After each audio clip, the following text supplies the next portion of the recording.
A millionaire receives an unexpected message from his ex-wife. He thinks it's just another request for help, but what he discovers next changes everything. James Sterling had it all: a successful business empire, sprawling estates, luxury cars, and a net worth that placed him among the country's elite. Yet, behind the wealth and charm was a man burdened by his past. His divorce from Emily, his college sweetheart, had been bitter. Their once beautiful love story had eroded under the weight of his workaholism and her frustration at being sidelined in his life. 5 years had passed since their split, and aside from the occasional polite message about legal matters, they had stayed out of each other's lives. One evening, James was sitting in his penthouse overlooking the glittering city skyline when his phone buzzed with a message. The sender's name made him pause. "Emily." "James, I know this is unexpected, but I really need your help," he sighed. Over the years, he'd received the occasional plea for financial support from her. Though he'd always fulfilled her requests through his lawyer, he assumed this was no different: a plea for a loan or assistance with some problem. With a resigned shrug, he opened the message. What he read, however, was far from what he expected. "James, I know we haven't spoken much, but this is urgent. I need you to meet me,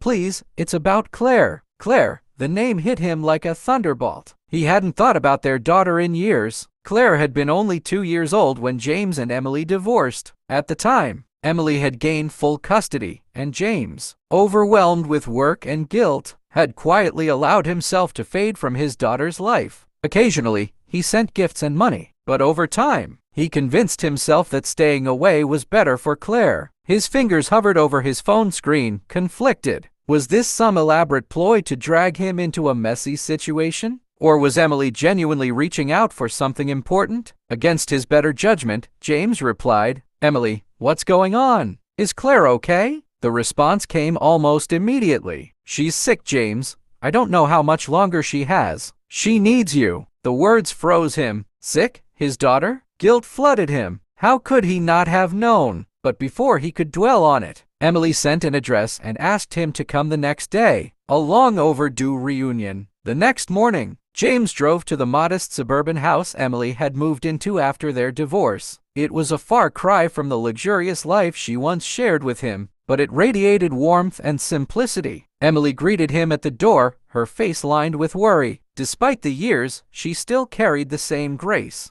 though life had clearly worn her down. Without many words, she led James into the living room.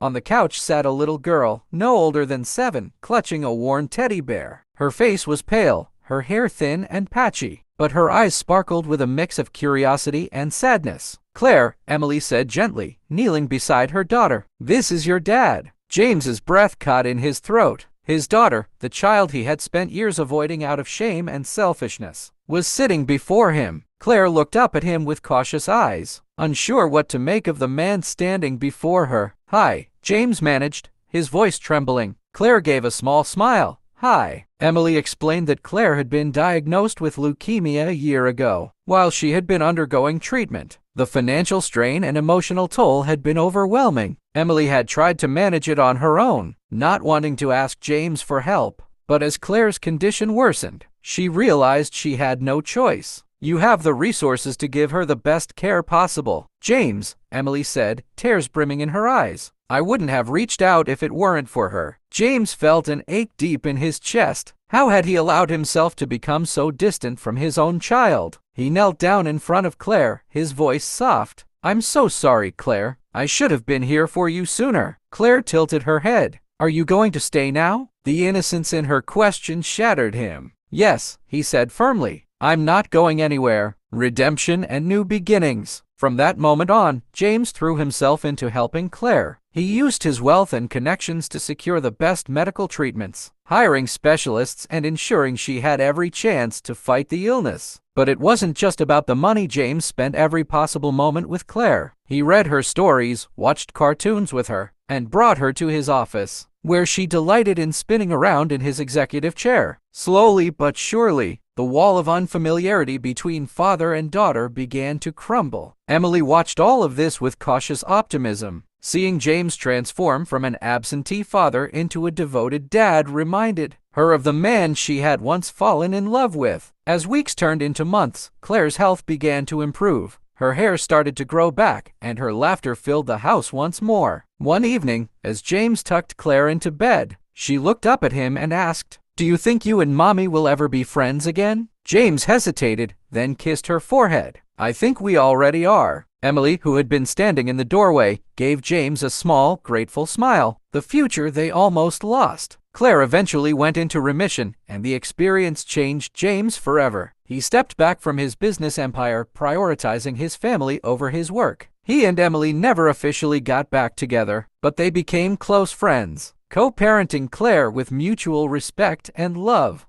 For James, the unexpected message from Emily had been more than just a cry for help. It was a second chance, not just to save his daughter, but to rediscover what truly mattered in life. Thanks all.